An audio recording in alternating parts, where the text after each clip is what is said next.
this morning with my mind stayed on Jesus. I woke up this morning with my mind. Hello, hey everyone. I'm Joey Sparks. This is a reminder that God's mercies are new again this morning. You may not need me to do this. You probably already kind of have it there. I know they're so quick to pop up in our minds, but think quickly about the sources of your discouragement that pop up in your mind and just isolate those for a minute and kind of see if we touch on any of those things. What kind of things cross your mind that's happened to you or you're going through now that sometimes just maybe make us wonder, is it worth it to follow God? And as you think about that, keep it over to one side. Now listen to a quick summary of some of the things that happen in the lives of those in Hebrews 11. It can be a source of encouragement for us to keep going. They are the example to us that it is worth it. So do you have constant questions and even some conflict over your faithfulness to God? Maybe questions about worship, questions about committed, strict faithfulness to God. Well, Abel would tell you, even though it cost him his life, it was worth it to follow God as closely as you can.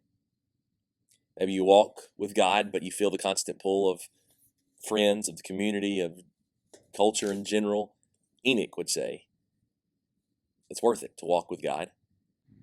But the next, maybe you do trust in God that he'll keep your promises, he'll keep his promises, but you wonder when he'll actually do it. If you wonder that, is that a source of discouragement? Well, Noah would come through and would say, I've waited, I've worked 100 years or more building this ark, and he built it for something he had never seen before, for rain. But he would say, living by faith is worth it, no matter how long it takes. Maybe you need a lot more information. Man, this is one I struggle with. Maybe you need to make a decision. You need to step out and trust, but you just need a little more information that would help it. You need to know every detail to see if it'll just make sense. Well, Abraham would speak up and say, no, it's worth it. See, he lived by faith. He trusted God even without all the details. God sent him to places before he knew where. He asked him to sacrifice his son Isaac. But he would keep pointing us to God. Maybe you think you're getting too old. You're not useful enough for the Lord anymore.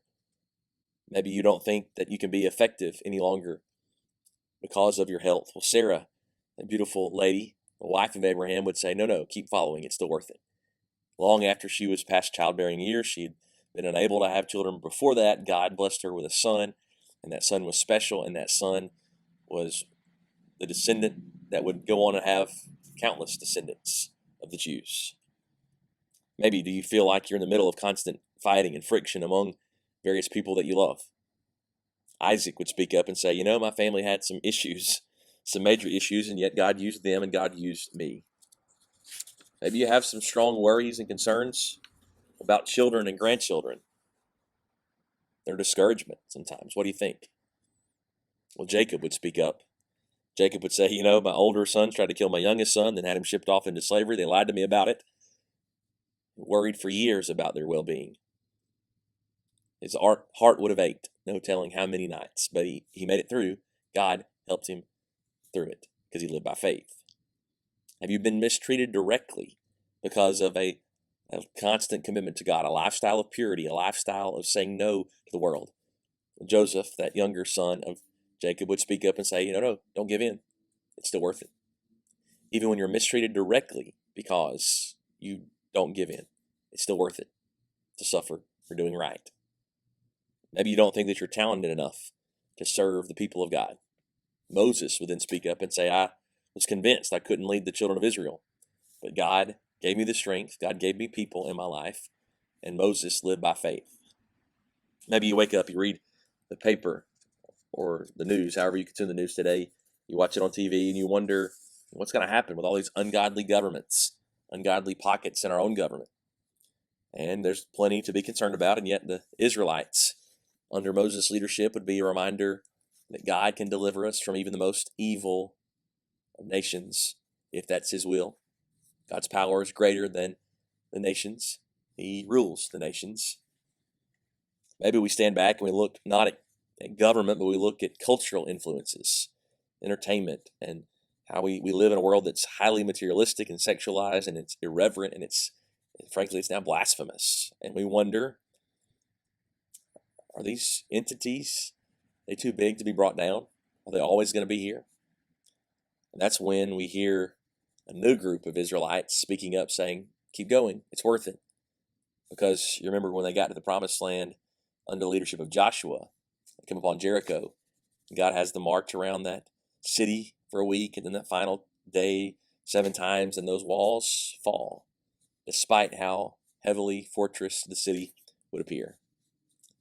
Or maybe our biggest source of discouragement is our own self-inflicted mistakes. Maybe we think our past is too bad, our heart's too hard, that some of the things we've done in our past were just too sinful for God to forgive. Maybe we just believe the lie that God can never forgive me. Please listen carefully. There's a voice of a woman, Rahab, one who lived in that city of Jericho, who entertained God's people, and she was rewarded by her faith. And she obeyed by hanging that red rope out her window. God blessed her, God blessed her family, and God would even use her to bring about the Savior of the world, his Son.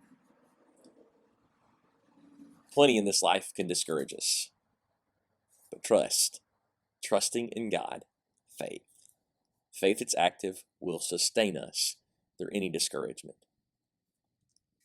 And of course, the neat thing is that you get to the close of this beautiful chapter of Hebrews 11, and the author would remind us that in all these, though they are commended for their faith, they did not receive what was promised, since God had provided something better for us, that apart from us they should not be made perfect. We have what they were waiting for, which is why in the verses that would follow to open chapter 12, he would say, to be sure we look to Jesus, the author and finisher of our faith. We thank you so much for your time today. It's our prayer. God's timeless word will be your meditation all day today. I woke up this morning